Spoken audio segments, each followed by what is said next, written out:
Na matumaini ya kwamba timu yetu walau imepata mabadiliko kidogo. Tumepata alama 3 katika michezo yetu yote ya mwisho ambayo tumecheza, kitu ambacho huko nyuma ilikuwa ni ngumu kweli kweli. Ilikuwa tukiingia uwanjani tunapoteza, lakini walau baada ya kufanya mabadiliko 2-3 kwenye timu yetu, walau timu imepata uhai na imebadilika, na ndio maana haishangazi kuona katika mechi za mwisho tumeweza kuvuna alama kwenye kila mchezo. Kwetu sisi inatia faraja kwa sababu timu ya mpira wa miguu haishi kutengenezwa na kujengwa.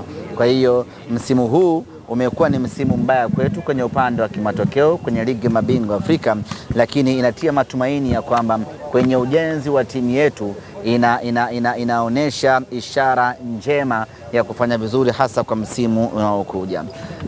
Mechi ya leo ilikuwa ni muhimu sisi tupate ushindi. Tunamshukuru Mwenyezi Mungu tumepata ushindi. Pamoja na kwamba ushindi tuliopata unawezekana kwa macho ya kawaida ukaonekana hauna thamani yoyote, lakini sisi kwetu wana Simba ushindi huu ulikuwa na tija kubwa sana. Kwanza walau tushinde mchezo moja. Ni aibu na fedheha ya timu kubwa aina ya Simba Sports Club inamaliza michezo 6 bila kushinda hata mchezo moja. Ilikuwa ni aibu ya karne kweli kweli.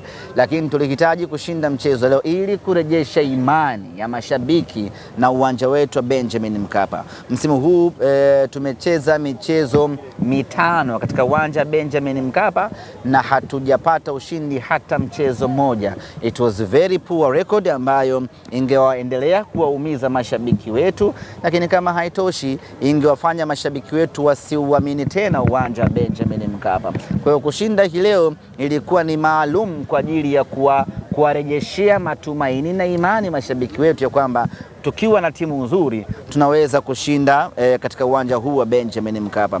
Na hii lazima ieleweke kwamba hatukupata matokeo mazuri katika mechi za mwanzo, sio kwa sababu ni Benjamin Mkapa, ni kwa sababu hatukuwa na timu ya kupambana ipasavyo. Lakini baada ya kufanya mabadiliko, dirisha dogo la usajili, na wakaja watu kuja kuchagiza ubora, tumeona timu imeweza kupata matokeo katika uwanja Benjamin Mkapa. Kwa ushindi wa leo umetumika rasmi kwa ajili ya kurejesha heshima ya mnyama, lakini vile vile kwa ajili ya kurejesha imani ya mashabiki wa Simba ya kwamba Benjamin Mkapa, kwa Mkapa hatoki mtu.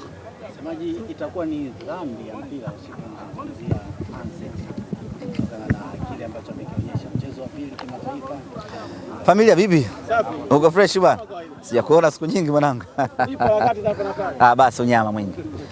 Handset Oura, unajua kuna wakati unachanganyikiwa kusema ni upi usajili bora wa Simba dirisha dogo.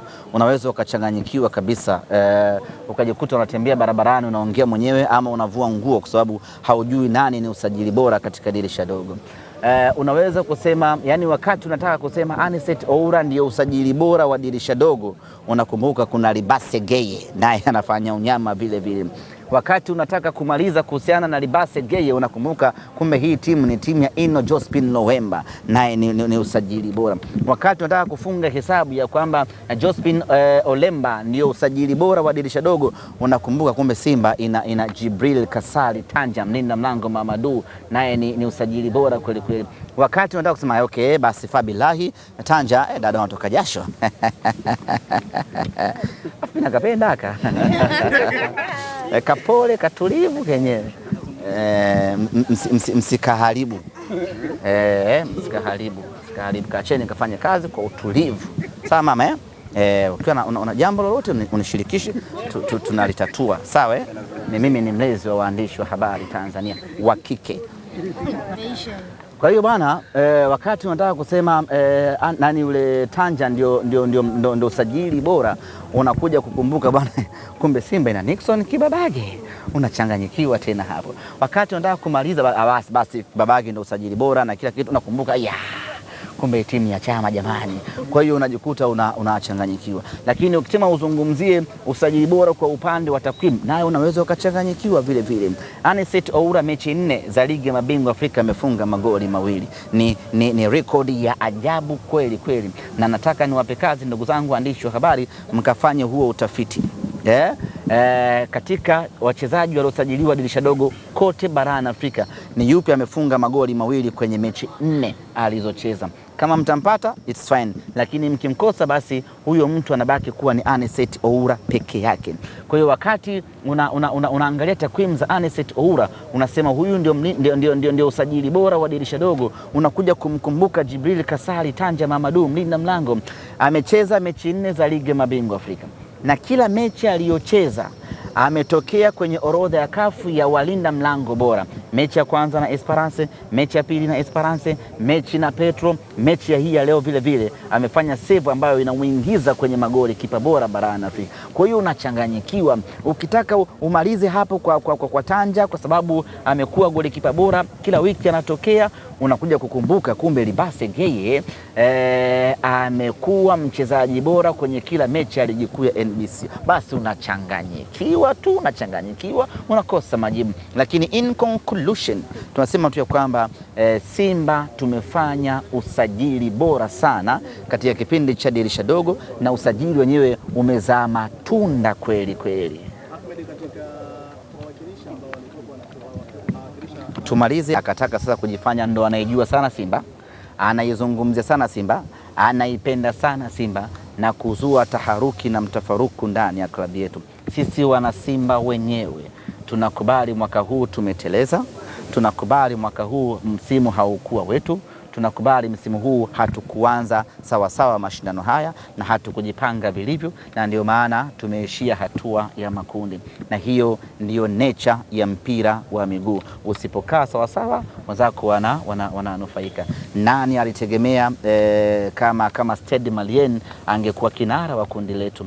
Kila mtu alikuwa anaipa nafasi Esperance pamoja na mnyama Simba, lakini imekuwa tofauti, mambo yamekuwa magumu, tumeshindwa kwenda hatua ya robo finali. Hiyo ni kawaida mno kwenye mpira wa miguu. Tumekwenda robo finali mara 7 mtawalia. Sisi ndio klabu pekee Afrika Mashariki na Kati yenye rekodi kama hiyo. Ukitoka hapo na kwenda Kosafu na mkuta Mamelodi, unakwenda Afrika Magharibi, unakwenda Afrika ya Waarabu ile sio netwaje, unamkuta Al Ahly. The rest hakuna mwenye rekodi kama hiyo. Kwa hiyo tumekwenda robo finali mara 7 mtawalia. Mwaka huu tumeshindwa kwenda robo finali. Isitokee mtu akajifanya yeye unajua Simba, unajua alafu Simba yeye unajua Simba. Simba unajua. Simba unajua uongozi Simba. Simba wanagawanyika Simba. Simba unajua Simba. Simba mchezaji Simba. Hatutaki ushauri kwenye kuanguka kwetu. Tumeteleza. Tunajua tumeteleza wapi na tayari tumeshafanya mabadiliko, na sisi tuko tayari kwa Champions League ya msimu unaokuja. Kwa hilo ningependa kutoa angalizo kwa wana Simba, tuwe wapole, tukubali huku kuteleza kwetu, na sasa nguvu, hasira na kila kitu chetu tukielekeze kwenye ligi kuu ya NBC pamoja na kombe la shirikisho la CRDB. Wameposti matokeo ambayo waliwafunga 5-1 na wakawaambia mjitunze, wanawatamani sana. Unasemaje kwenye hilo? Tumeshuhudia kiwango bora sana cha Anicet Oura tangu amewasili Simba.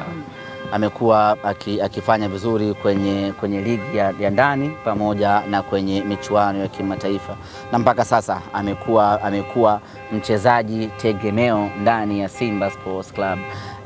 Mimi naogopa kadri Anicet Oura anavyocheza vizuri, kadri Anicet Oura anavyoonyesha kiwango bora, kadri Anicet Oura anavyozidi kutamalaki na kuitawala Afrika, naogopa sana. Sasa hivi wataibuka watu watasema Anicet Oura ana mapenzi na timu yao. I'm very scared. Yes, naogopa kweli.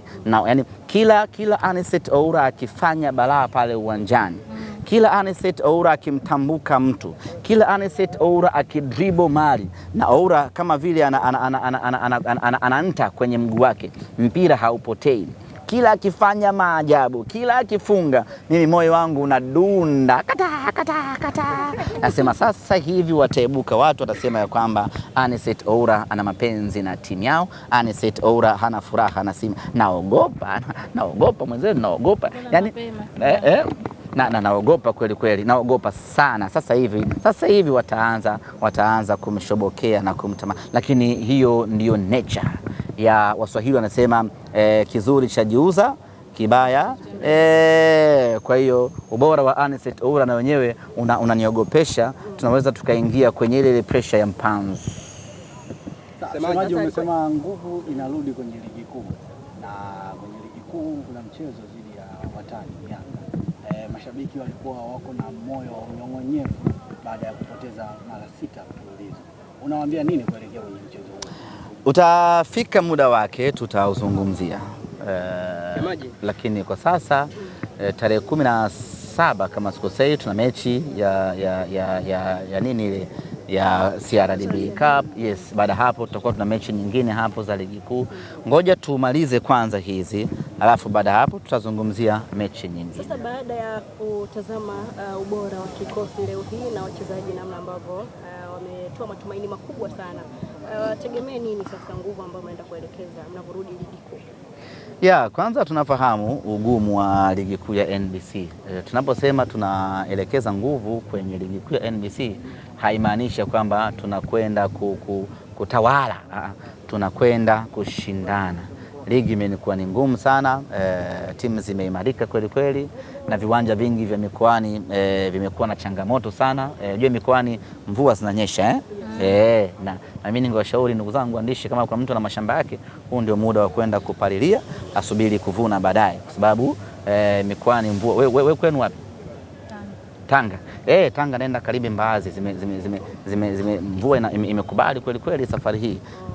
Kwa hiyo viwanja vya mikoani ni vigumu, kwa hiyo hata uchezaji wake mtu kama Anicet Oura hawezi kuteleza kwenye tope. Kwa hiyo tunaposema tunarejea katika ligi kuu haimaanishi kuna wepesi fulani tumeona huko, hapana.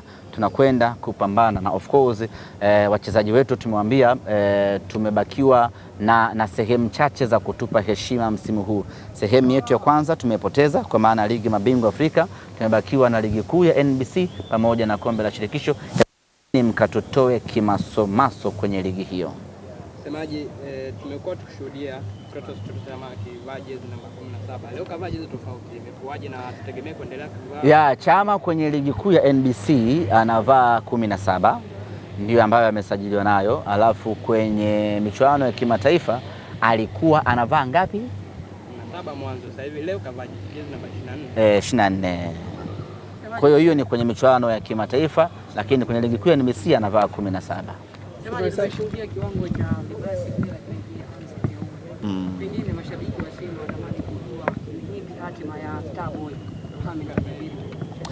Bajaber. Bahati mbaya sana sijapata current updates yake, anaendeleaje. Though namuona mazoezini, lakini sijazungumza na daktari kitu gani kinaendelea kwa upande wake. Nipeni muda nizungumze na madaktari wetu, alafu nitawajulisha.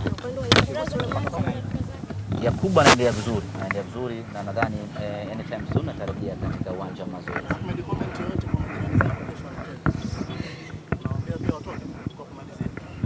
Jirani yangu